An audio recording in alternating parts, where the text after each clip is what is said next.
you so much, everyone, for joining us for our second episode of Brynka Beacon, our free monthly online webinar series that provides a forum for sharing ideas. We're really excited for our second Brynka Beacon episode to have Theresa Faist with us from the University of New Hampshire. Theresa is the administrative coordinator for the Memorial Union and Student Activities, the Student Postal Center, Game Room, and Nosh Concessions. She's also the recipient of the 2012 Presidential Award of Excellence presented by the University of New Hampshire. And Theresa's worked with student employees for 20 years at UNH and has been operating the Student Postal Center for the past 5 years. She's an experienced team leader and is currently working toward her master's in leadership. Her skills in student deployment, fiscal responsibility, and providing quality customer service. So thank you so much for joining us, Theresa. We're really excited to learn how you handle the over 115,000 incoming packages annually and run your mail center with strictly student employees and how you have helped them to have fun at work. So welcome. Thank you very much, Jen.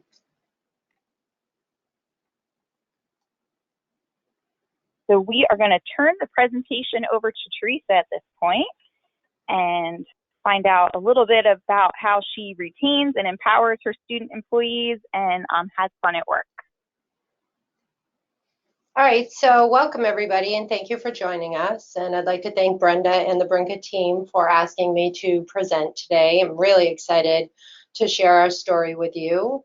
And hopefully today you'll walk away with a few new ideas. So I'll start off with telling you just a little bit about us. We are the University of New Hampshire Student Postal Center, and we are located in the Student Union that's in the center of campus. We're also a department of the Student Union. We do work closely with Campus Mail, but we are not a part of the Campus Mail. They provide mail services to all of campus departments, faculty and staff, and we here at the Student Postal Center serve only students in the offices and departments in our building. So the students all come to us. We do not deliver anything. We provide services to about 10,000 of the 15,000 registered students, and this year we'll process about 115,000 packages and about 60,000 pieces of first class and campus mail. And we'll ship out around 4,000 outgoing packages from our shipping center. So we do this all with myself and one other professional staff, Frank, who works with us at 30 hours a week and just during the academic period. So along with Frank and myself, there are 35 on average. Sometimes that varies depending on the year, but 35 plus part-time students. 6 of those students are our lead staff, so there are student supervisors. There's always a lead staff member on. They're here whenever it is open. One of those 6 are on, and they open the postal center, close it, cash out. They delegate all the tasks, they answer the phones, they handle all package issues and customer concerns. If there is something bigger than what they can handle, then they come to Frank and I, and we assist them in solving the problem. So much of our success on operating with predominantly all student staff is because we're part of the student union.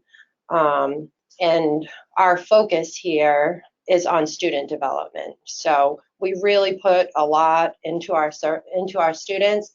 So in turn, we expect a lot from them. And that's part of our success is because of everything that we put into them. And that's a lot that we're going to talk about today. So we're going to take a quick poll to see how many of you are also working with students. So I do believe that Joe will bring that up. The poll is open. So it's just one quick question, just to see everybody that's on, you know, if we're all working with mostly student staff or if you are not.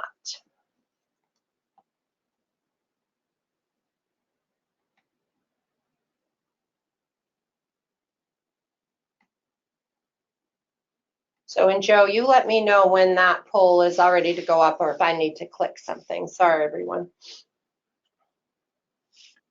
No problem. We'll just give it a few more seconds here. Make sure we get everybody to answer.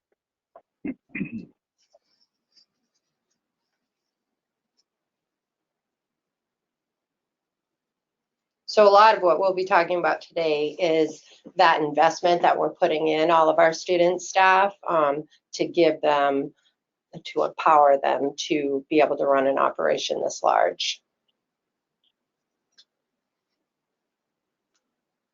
Looks like we're going to be sharing the poll results. Yeah, so we can see here that about 62% use student employees as at least half of their staff, and 38% do not. Oh, great. So, well, hopefully you 38% will see, you know, how useful it is to depend on the student staff, because I know we're not very busy in the summer, so just a couple of people working is great. And that way we don't have to employ, you know, so many full-time staffers during our slow periods. So great. Thanks for taking that. So we're going to talk about how we do all this with our students. So I'm going to share with you how we motivate our student employees to handle the responsibilities of running such a large operation. So first things first, I mean, we hire right. Long gone are the days where I'm just like so short-handed that I'm just hiring a warm body and a pair of hands. Hopefully you guys don't all run into that, but I know that there's been situations where I have. But we no longer do that. So we are, you know, always, we're interviewing twice as many people as we need to hire. So if I need 3 people, I'm interviewing 6. And it really helps us get the best of the best employees. Last summer at UNH, we partnered with Handshake for all university departments to post campus jobs in one place for students. So when they're searching for a campus job, we're right in there with everybody else on campus. Handshake is a portal that is run by Career and Professional Success Department here on campus. And it's really made applying more streamlined for the students. I like it because they have to upload a cover letter and a resume instead of just doing kind of like our homegrown application that we had on our website. We also do background checks on all of our employees, and this also helps with getting the best of the best. We handle a lot of valuables, as you guys know. So I think it's another thing that adds to our success to having a student-operated coastal center. So after selecting the best person for the job, we go through a pretty rigorous training process. So with the help of a colleague here at the student union, she was using this training module for her students, and I thought that it would be really great for us to use as well. So I'm going to just kind of show you guys that. So my lead staff, the student supervisors, after I hire somebody and get all their paperwork done and make sure they're legal to work, the person starts and there's a lead staff member to meet them there. And they just go over this orientation with them. They make sure they know how to get their time in, how to punch in, the dress code, what we do in snowstorms, all of our professional development trainings, all of that stuff. And then they go on and give them a tour of the building so that they know everybody that's working in this building. They don't have to memorize the people, but at least they know what they look like. And then they usually start at package processing when they're hired. And this just really helps us to make sure that we're not missing any steps, because I was finding without the training guide, you know, somebody would be making a lot of errors, and I would have a conversation with them and they'd say, oh, well, so-and-so never told me that. So this kind of holds the lead staff accountable and the trainee, that they're signing off saying, yeah, I have all this information and I understand what I'm supposed to do. So we have one on customer service here, a little bit more in depth than package processing. Mail sort, we do a quick training on that as well. Frank does a lot of the sorting of the mail so that we just have one person kind of looking at the mail every day. he goes through all the first class and pulls out all of that marketing mail that doesn't need to be scanned in. And then the students put it in the folders and scan it. And then shipping is very detailed, and we have, you know, much more in-depth training over there, but they do have to go through this guide as well. And this just kind of helps hold everybody accountable for their job. So you're welcome to email me at any time if you want to use this and kind of tweak it to your own operation. I'm more than happy to share it with you. It's been a tool that's been very helpful for us.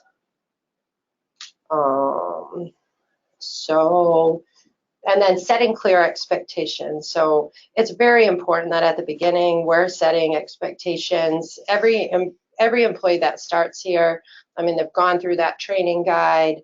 They sit down with me, you know, they understand how important it is to pay attention to detail. I mean, you guys know that, right? They really got to look at what they're doing and not be shooting the breeze with the person working next to them.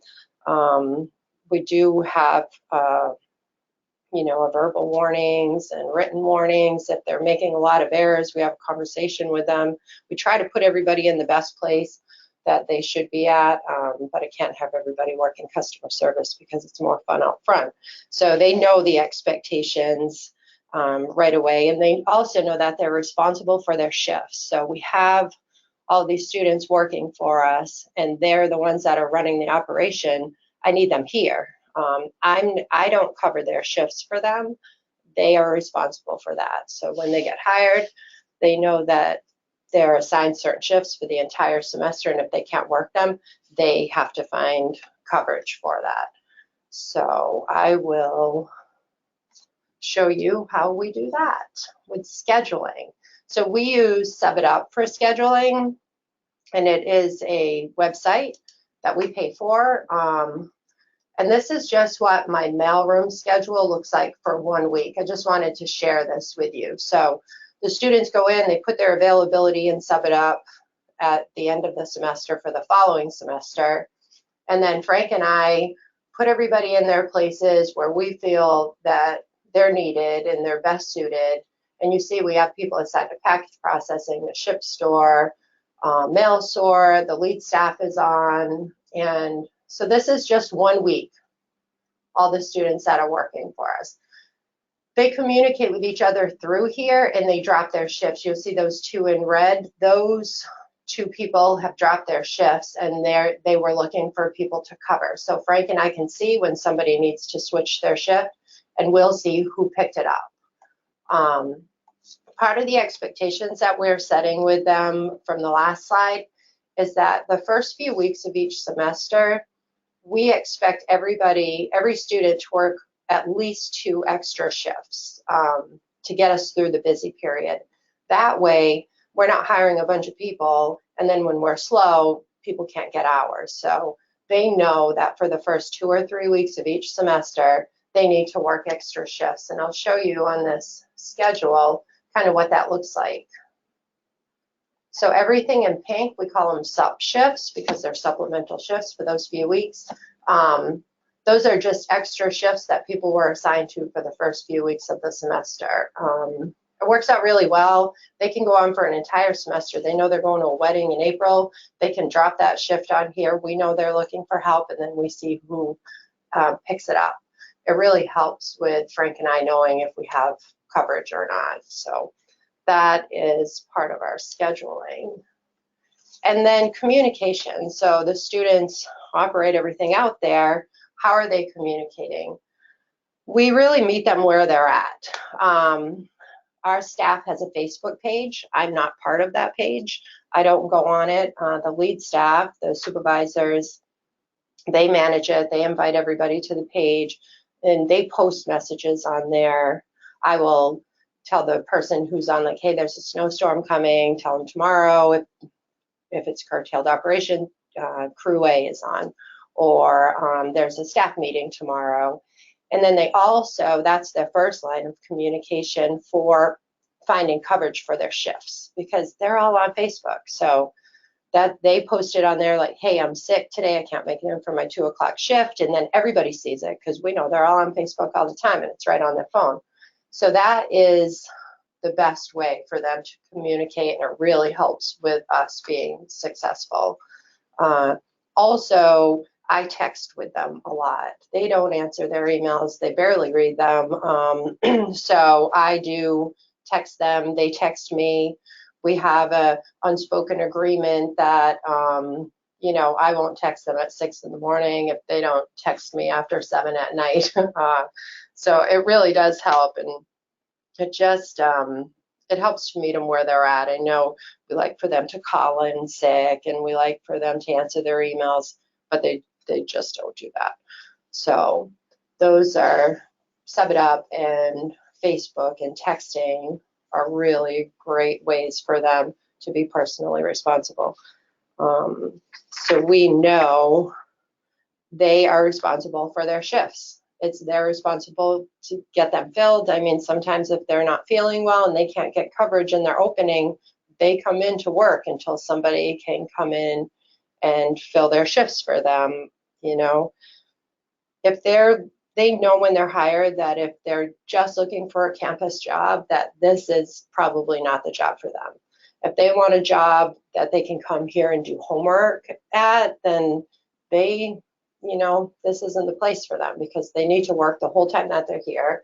There are occasions when we're slow and they can do homework, but they have to be responsible for their shifts and the job that they're doing while they're here. You know, we invest a lot into our students, and we do expect a lot in return. So they all know up front what's expected from them, and they are never surprised. So I do believe we may have another poll at this time. Yes, we do.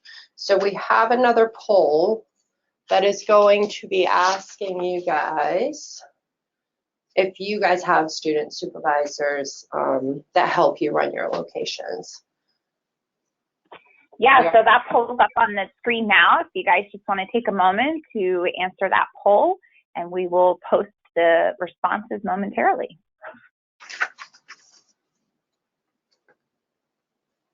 So our student supervisors, they really do take pride in what they do.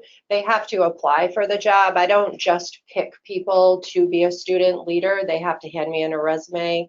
We're going through the process right now. We have 4 of our 6 lead staff people graduating, so we need to hire 4 new people.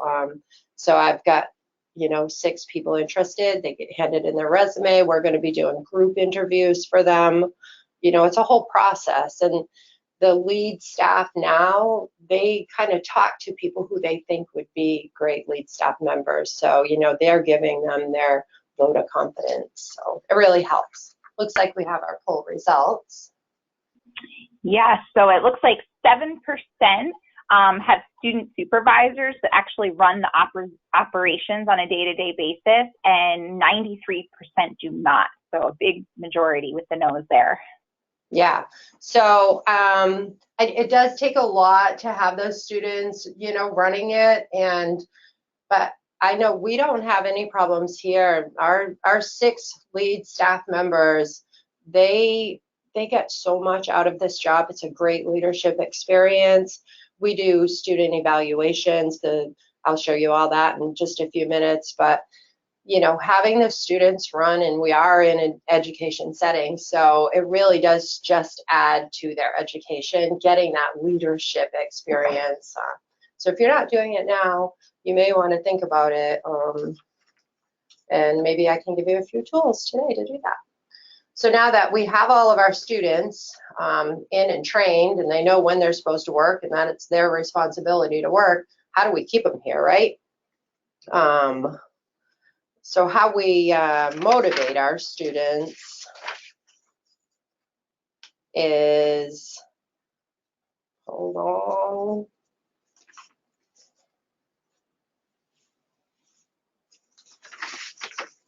I've gotten my notes just a little jumbled. Sorry about that. So yeah, so how we retain our employees, you know, it's basically the investment that we're putting into them. So each student is required to attend professional development. every one of our students, they have to do this. If they don't attend their professional development requirements for the year, they're not eligible to receive their increase in pay, which is 25 cents every year. But still, that adds up after 3 or 4 years of working.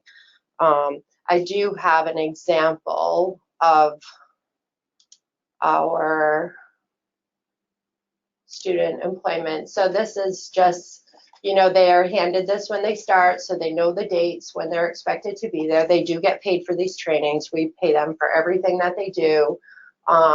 We are a strengths-based department here, so we have one of our professional staff is, a trained Clifton Strengths presenter, and so all of our students go through that too. So our department is really investing in these kids, and they get a lot out of this. I'm going to share with you what it looks like. So in our operation, we have this hanging up on the wall in the mailroom. So they've all taken this assessment and they've all gone through their training, and then they can see where their strengths lie, because now in the workplace, people aren't really focusing on weaknesses anymore, like, oh, you need to improve in this area. They're really looking at what are your strengths and let's build upon them. So we start doing that here when they're at their college job, and I tell them, use this on your resume. It's really great information. So that's one of the things that they're required to go to. Fish training is something all new hires need to go to just once, and it's all about customer service, having fun at work. And it's based on the Seattle Fish Company. I don't know if you guys have ever heard of that. They like throw the fish around. But that is just part of our philosophy and having fun at work. And there they learn about our mud bucks that we give them. And that's for something that they get for going above and beyond, not just for doing their jobs. And in a little bit, I'll share that with you. So these other ones here, you'll see just some examples of what we're offering them. So they can pick 1 or 2 of these to go to, whichever one works for the day and time. And they can also use this on their resume. So just really great things that we're offering to our students. Oh, sorry about that. So along with that professional development, we have monthly staff meetings that just are, Postal Center focused. So we'll obviously, we're going to do team building and those things at those meetings. And, we go over things that are happening, maybe errors that, we keep seeing going on. And then, the lead staff usually will run it. When we're meeting, we come up with, an agenda for the monthly staff meetings, and they help me facilitate that. So usually 1 or 2 of them will take over a section of it's just an hour-long staff meeting every month. And then empowerment, that is really a lot, has a lot to do with how we're retaining our students, because we let them run this. And the 6 lead staff, I'm telling you, they're such a tight group. And when they're going through their training in the summer, I ask them, you guys run this place like it was your own business. You guys are here, you're doing this. I'm just a tool to give you the support that you need and make sure you have all of the resources for you to do this job. And they really take pride in that. So empowerment is another huge way that we retain our students. And then team building. We are always team building here, at our staff meetings, our professional developments. Every day we're having fun. If it's slow, I have Uno cards here. A couple of them can sit out back until FedEx gets here to log in the package. They can play Uno. And another way that we team build is also we have spotlights. We have another wall in the mailroom where the lead staff, they gather all this information on every student that works here, and up on the wall we have their name, their major, what year they're in, and then just a fun fact about them. And every year we update that, and we get a picture from their Facebook. But it helps with people getting to know each other, because obviously we have 35 students who work here. They're not all going to know one another, so it helps put a face to a name. When somebody's covering your shift for you, at least you will know what Lily looks like if she picked up your shift. So it's a kind of a way of team building without the team being here, but it's really a nice feature that the lead staff do for everybody else. So this is how we are retaining our students.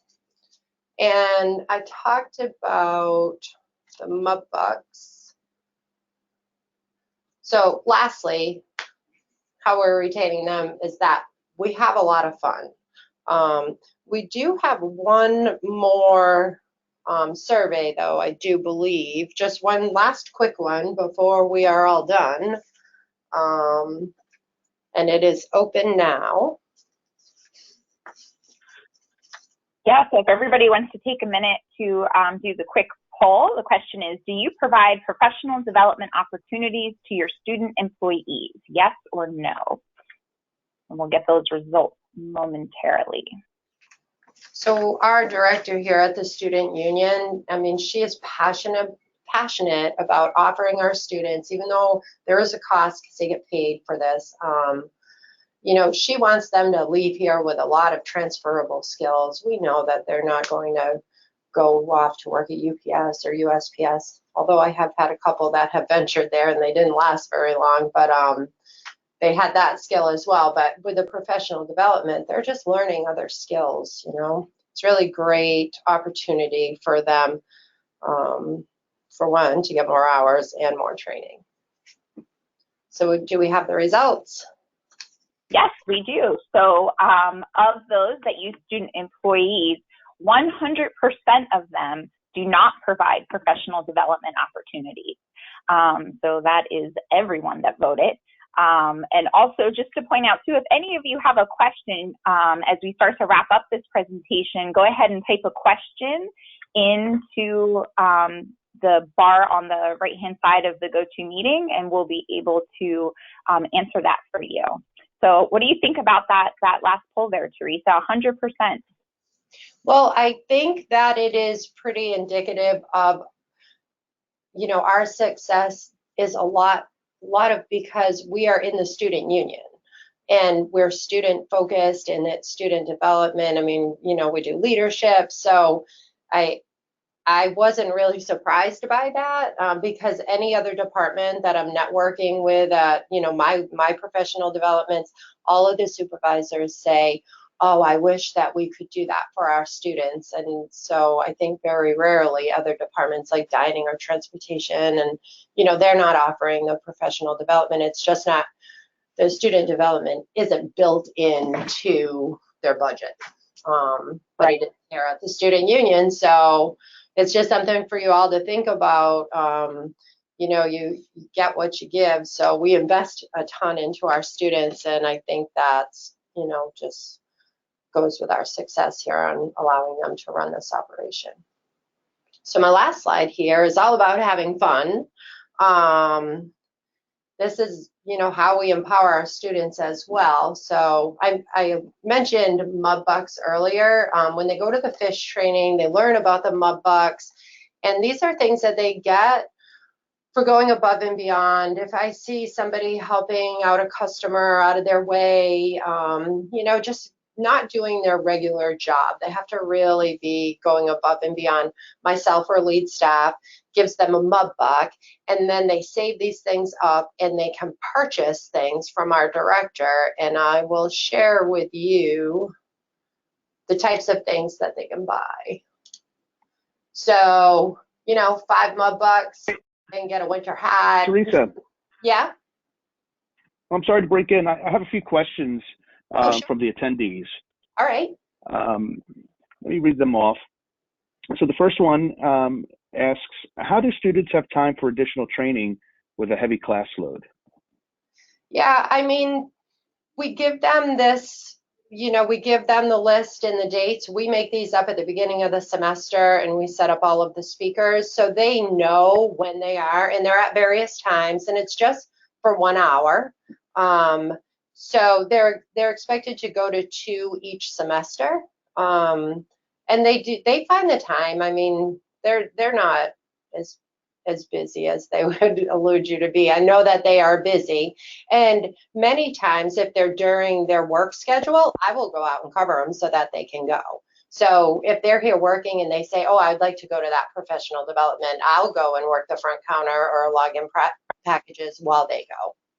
So they do manage. Okay. Another question here is, for monthly meetings, how do you get all students to attend at the same time? So those, I expect them to come to 2 each semester because I know that they're busy and they can't attend each one. And I have them on different days at different times. So for instance, our first one was on Monday from 7 p.m. to 8 p.m. So I come back at 7 p.m. or I work late that night. I'll come in at noon and work until 8. And then the next month it will be on Tuesday. The next month is on Wednesday. So if they do have a class at 7, it's going to be on Monday and Wednesday. Well, they can come to the Tuesday, Thursday one.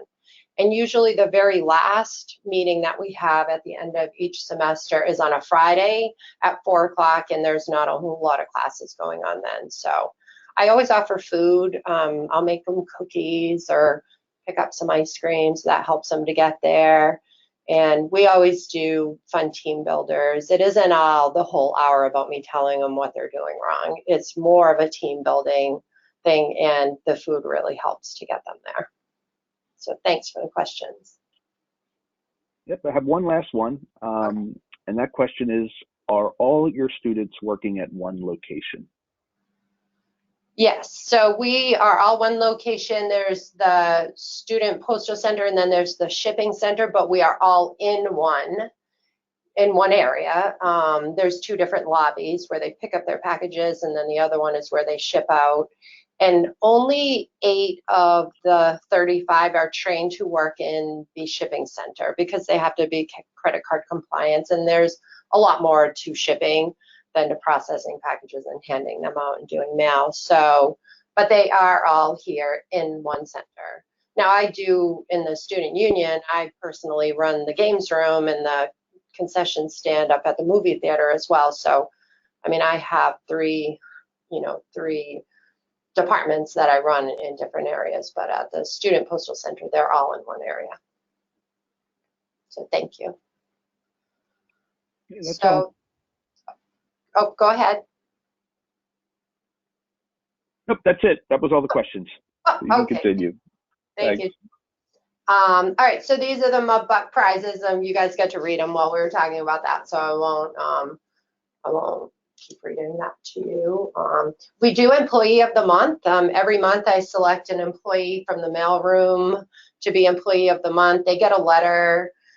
They get their picture. We have probably 4 or 5 locations around the union out in the hallways with, that kind of like a plaque, but we changed the pictures out. So they have their picture out there as Employee of the Month in their department. And they also get a letter sent home to their parents saying, that their student received Employee of the Month. So it's kind of a big deal, and they all enjoy it so much. One of my students who I just told yesterday, who was Employee of the Month for February, she gave me a hug and she was just so thankful. They enjoy the recognition. And then music is really huge here. We have a nice stereo system out there. I let them play it pretty loud. My door is closed right now, so you guys can't hear it. And they can put it on Spotify as long as it's clean. They know that they, can't have any bad music going on out there, but they can pick their own music, and sometimes I like it, sometimes I don't. But music is really big. It's a great motivator for them. And I have to say, when I'm hiring people and I ask them, why would you like to work with us? And almost every single person that I've asked that has said, well, when I'm at the counter and I come up and get my packages, it just looks like everybody is having a whole lot of fun working here. And a lot of it is because they play that music and they're just in their element, in their zone, and they're shooting the breeze with the customers. So that is one big way that they're having fun. And then the awards banquet at the end of the year, it's not just for the Postal Center, it is for the entire student union, all of the departments. The employees are invited to go, and we do the MUB Employee of the Year, Rookie of the Year, and all these different awards, and they get plaques, and they get brought up on stage, and the professional staff, we all say something nice about them. So that's another big way that they have fun. And to wrap up the presentation here, I have a couple videos that I want to show you, just showing you the other ways that we are having fun. And so while the students, every year there's just something that is trending. And so the students got together a few years in a row, and they asked if they could have these videos made. So I asked my colleagues here in the building if they could get their staff to help us out with taking videos and stuff like that. And so they were able to video these things for us, and this is my staff. This is a few years ago. And all the students got into it. They had so much fun.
So we had this playing out in the hallway on a screen, and that's why we were saying thank you for your patience. This was before our renovation. I don't know if any of you have ever toured through here during an ACOMS conference, but we have recently renovated, and this is another one that they did, I think just last year. The mannequin challenge was very popular. I don't know if any of you ever heard of that, but this was last year, maybe the year before. This is our newer mailroom. You'll see a difference.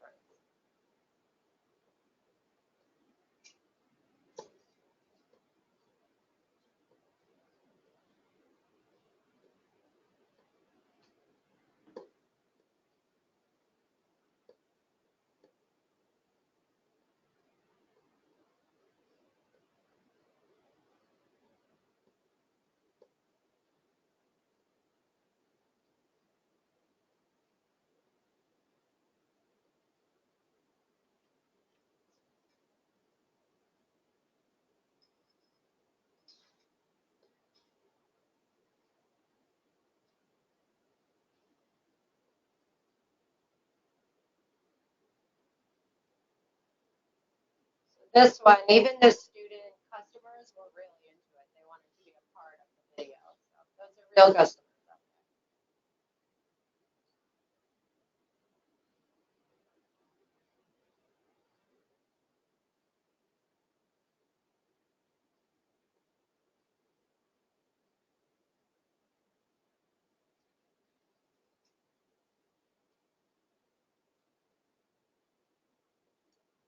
So that is how we're having fun, just part of the ways. I hope you all enjoyed the presentation, and if you want any of our resources or tools or tips, feel free to email me. I'm willing to share anything.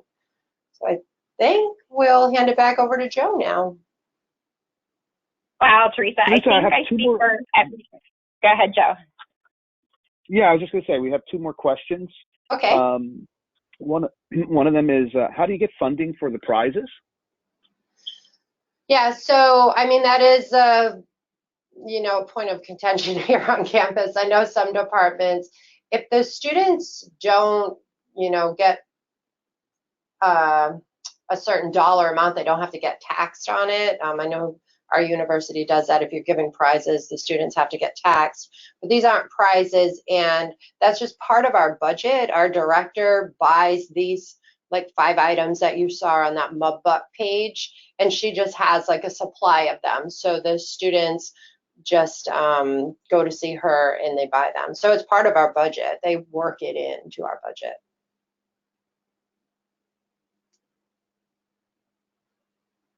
Next question here is, what is the student population for 78,000 packages a year? So the 78,000 was actually 4 or 5 years ago. We're up to 100, and this year we expect to do about 115,000 packages processed and delivered to our students. And we serve about 10,000 of the 15,000 that are here on campus. Some students don't use us if they're commuters or not living in residential housing, so they can get their packages at their apartments. But we're serving about 10,000 students here from the Postal Center. So, any more questions, Joe? I think that's all of them. Okay, well, thank you so much for listening, guys. I really did enjoy doing this, so I'll hand it back over to Joe. Okay, great. Theresa, I think I speak for everyone attending today. You have a very impressive student-run operation there. We really appreciate you sharing all of these awesome ideas with our audience today. And now we're going to turn the meeting over to Brynka Beacon, and she's going to let us know what you can expect from next month's broadcast. Brynka? So I want to say once again, thank you to Theresa. I saw your operation at an ACOMS trade show, and I picked you because I could tell that you really had an amazing operation run by students. So I thank you so much for joining us and giving us all of your secrets, and I hope that everyone joining us will email you and get some of those secrets. Brynka Beacon was created for just innovation, talking to each other, being able to get the best practices from everyone.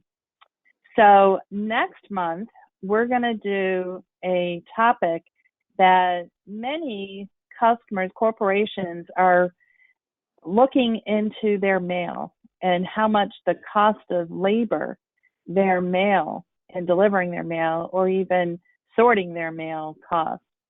So a lot of universities are taking away those mailboxes, and we need to figure out what we're going to do with that. So Jeff from Bloomsburg University, they have no mailboxes. They've turned in their mail now into folders, and he's going to explain what the process was, how he did it, and how they're using file folders instead of mailboxes. So again, it's March 28th, same time, 3:00 p.m.